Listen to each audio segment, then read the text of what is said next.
اللہ تبارک و تعالیٰ نے قرآن پاک میں ارشاد فرمایا وَلَقَدْ أَرْسَلْنَا رُسُلًا مِّن قَبْلِكَ وَجَعَلْنَا لَهُمْ أَزْوَاجًا وَذُرِّيَّةً کہ اے محبوب ہم نے آپ سے پہلے بھی رسولوں کو بھیجا اور ہم نے انہیں بیویاں اور اولادیں عطا کی۔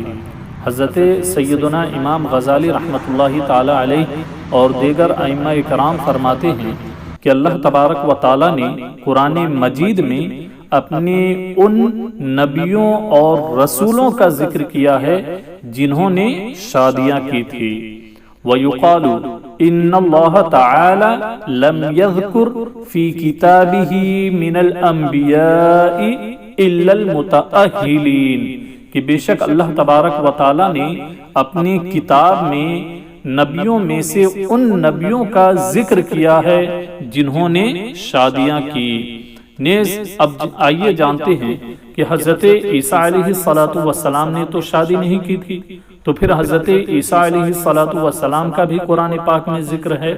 تو حضرت عیسیٰ علیہ السلام کے بارے میں فرمایا وَأَمَّا عیسیٰ علیہ السلام فَإِنَّهُ سَيَنْكِحُ إِذَا نَزَلَ الْأَرْضَ وَيُولَدُ لَهُ اور رہا حضرت عیسیٰ علیہ السلام کی بات تو وہ نکاح کریں گے جب وہ زمین پر نازل ہوں گے اور ان کی اولادیں بھی ہوں گی، جیسا کہ ہمارا عقیدہ ہے کہ حضرت عیسیٰ علیہ السلام کو زندہ جسم مع روح اس دنیا فانی سے اٹھایا گیا تھا اور قیامت سے پہلے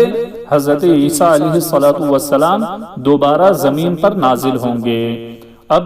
رہی بات حضرت یحییٰ علیہ السلام کے بارے میں، تو حضرت یحییٰ علیہ السلام کے بارے میں فرمایا فَقَالُوا إِنَّ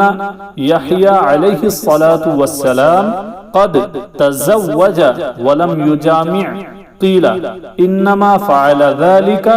لنیل الفضل واقامت السنہ وقیل لغض البصر کہ حضرت یحییٰ علیہ السلام کے بارے میں لوگوں نے یہ کہا، علماء نے یہ ذکر کیا ہے کہ حضرت یحییٰ علیہ السلام نے نکاح کیا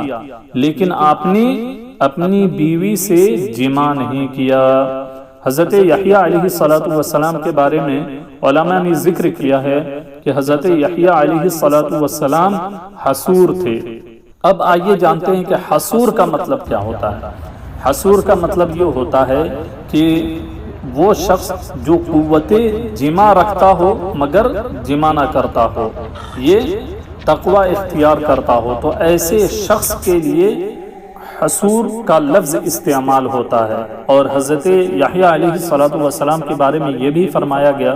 کہ حضرت یحییٰ علیہ السلام نے یہ نکاح جو کیا تھا وہ اس لیے کیا تھا تاکہ آپ نکاح کی فضیلت کو پالیں اور جو سنت ہے، سنت نبوی ہے، اس سنت پر قائم ہو جائے۔